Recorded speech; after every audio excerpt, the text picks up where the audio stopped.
let's pick up where we left off. And for this, I got to take you back to April of 2010. So a Rolling Stone reporter gets unprecedented level of access to the man at the time in charge of the U.S. war effort in Afghanistan, General Stanley McChrystal. So he follows McChrystal and his entourage from Paris to Berlin as they try to sell their NATO allies on the new counterinsurgency strategy and then to Afghanistan. What he observes, the drunken nights, the disrespect for their bosses in the White House, the anger of the troops in the field, all of this, these details end up in this July 2010 issue of Rolling Stone. And inside is one of the most explosive articles ever written during the decade-long war in Afghanistan. The title, it's right there on your screen, it was entitled The Runaway General, and it spells the end of McChrystal's command, bringing back here Michael Hastings, who penned that article, and he's expanded now in this new book.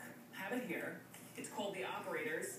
You call it the wild and terrifying inside story of America's war in Afghanistan. And Michael, we already heard your criticism a moment ago. You said, look, we shouldn't even be in Afghanistan, critical of the counterinsurgency strategy in the book. General McChrystal forced to resign after you exposed his conduct in that Rolling Stone article. My question is, did President Obama force him out for the right reasons? Yeah, I mean, I never really weigh in on whether or not General McChrystal should have been let go or not. I think clearly this wasn't the Rolling Stone, what he had said in Rolling Stone and after the Rolling Stone story came out, that wasn't General McChrystal's first incident with the White House. In fact, it was sort of like a 3 strikes and you're out. General McChrystal had been publicly critical of Vice President Biden a number of times, and the White House felt very burned by the Pentagon during the entire Afghan strategy review. So I look at this as one of the steps that President Obama has taken to reclaim or retake control of the Pentagon. Okay, one of the steps.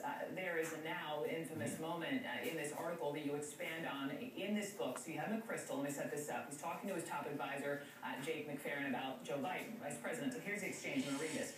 Quote, are you asking about Vice President Biden? McChrystal said with a laugh. Who's that? Biden, Jake said. Did you say bite me? Everyone started laughing. Jake finished off the back and forth with another jab at the vice president. For all their disrespect, you say Biden was actually the only one who was right when it comes to strategy in Afghanistan. Why do you say that? I would say if Vice President Biden had his way in the strategy discussions of 2 years ago, we would not be looking at that video that we just showed earlier today. Because what Vice President Biden advocated for was a limited footprint of American soldiers and Marines in Afghanistan to focus on the specific counterterrorism mission, meaning specifically target the terrorists, the Al-Qaeda-linked terrorists who threaten the United States homeland. That's what Vice President Biden wanted to do, and that's where actually we're on the path now. We're heading towards that path. Counterterrorism plus is what he calls it. I also wanted to ask you... CT plus, right. On the front of your book, right, so in this right hand is a glass, I don't know, scotch, whiskey, whatever it is. I mean, I just have to ask you about the role of alcohol in your book, because you write about McChrystal's favorite beer being Bud Light Lime. One of his top advisors claims he worships the god of beer. Alcohol, Michael, peppered throughout the book. Why focus so much on that? Well, for me, part of it is to sort of get a sense of how these guys really live their lives. I remember, General McChrystal is one of the most successful special forces operators in American history.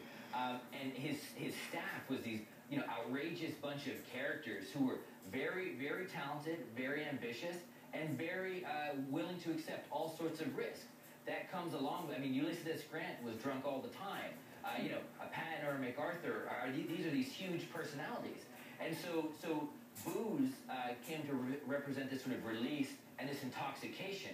And what I like to look at it sort of metaphorically, that there has been this intoxication, not just with booze, but with endless war, with this sort of the power that has come from the Pentagon's ability to wage 2 wars for the past 10 years.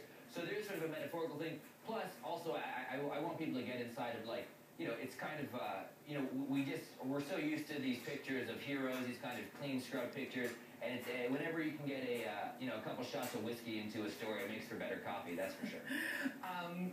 Final question. After, you wrote the article in Rolling Stone, of course, now the book, I know you've been in touch with some of the people you wrote about.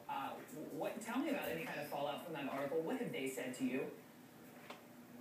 Well, clearly, they were not too pleased with the result of the story, and I have been in contact with them, and they've maintained a very professional level of behavior with me personally. Now, on the side of that, there has been a fairly sustained campaign from General McChrystal and his allies to try to undermine the reporting in the story. There were 2 Pentagon investigations. I've been banned from going on embeds.